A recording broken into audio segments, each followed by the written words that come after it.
Hey guys, and welcome back to the channel. Hope you guys are doing well. This is a continuation of another video that I did. Please check it out, link in the description below, um, in which I go a little bit in depth on how to create year-to-date sales so that we can compare 1 year sales to the previous year. And one request I got was to see how to do year-to-year growth percentage.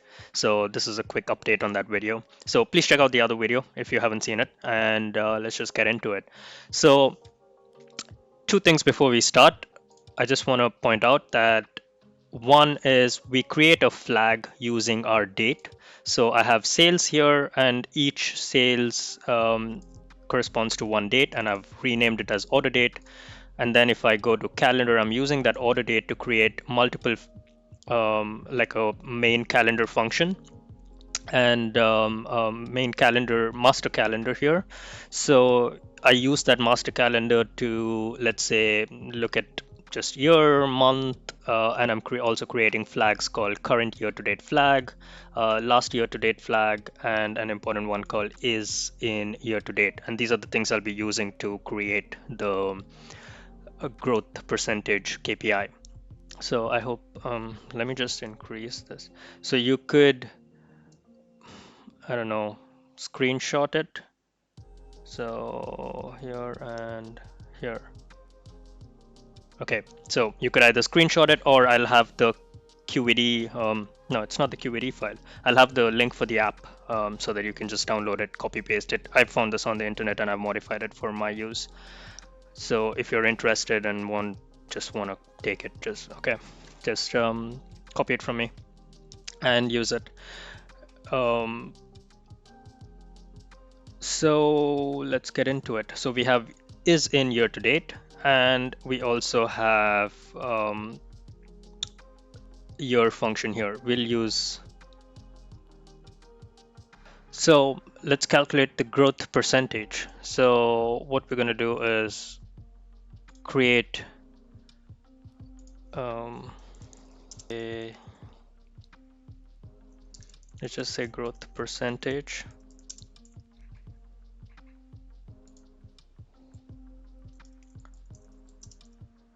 Current year to previous year. And let's go into expression, and we're going to say, so we know how to calculate the growth percentage. That is, um, that would be current year sales minus previous year sales divided by previous year sales into 100, right? Which is equal to current year sales divided by previous year sales minus 1 into 100, and that will give us the growth percentage. So sorry, I'm just a little bit stupid with math. No, I just needed to write it down because I think that it makes it super easy to easier for me to write down. So let's just put on what is the current year sales. How do we calculate that? So what we're gonna do is we want the sum of total price, but we only want the sum of total price for till today. So we're going to use the function is. So we're going to put in a set expression, um, and we're going to say is in year to date should be equal to 1, and we only want for the current year or the maximum year. So we're also going to say is in year to date should be equal to 1, and also year should be max. So let's say year is equal to, we wanted to select the maximum year.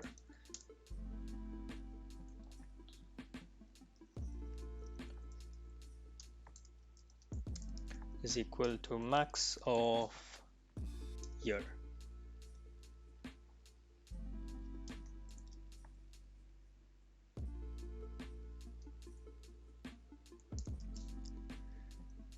Yeah, and then we want to divide it by,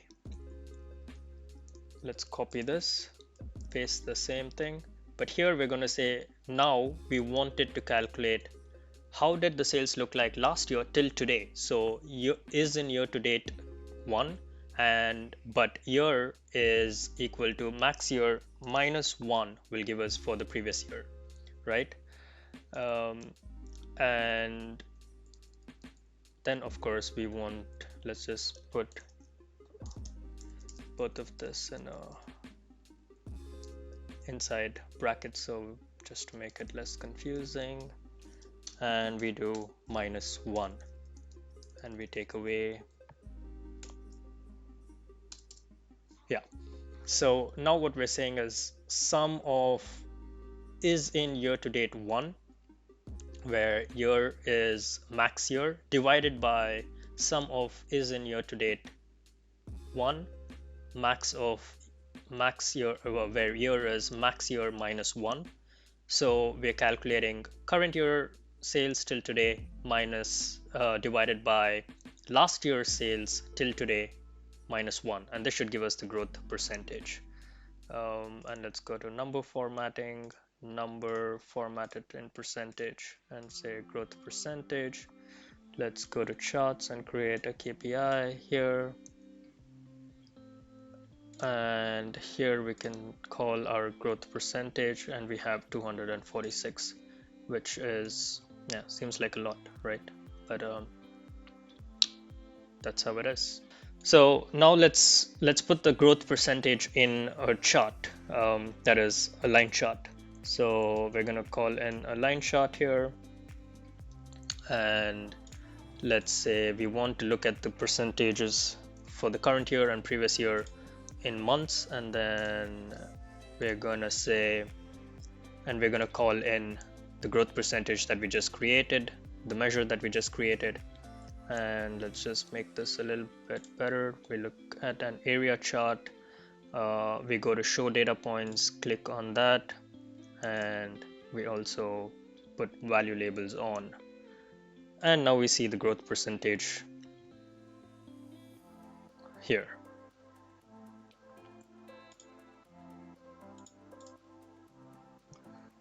Yes, I hope that this was super helpful. Now there's an easier way. What we could do is, if you go here, you see that we have we have current year to date flag and last year to date flag. So you could technically use that as well, but I wanted to show it to you in a different way. Like, how do you do it when you use just is in year to date, and also year function, so that you know how to use multiple things in your set expressions. So I hope that you learned something. I really would appreciate if you liked the video. Just click on thumbs up. That helps out a lot. And otherwise, I'll have this app so you can download it and have a look at it yourself. Yeah. Hope you have a good one. So see you in the next video. Cheers and have a good one.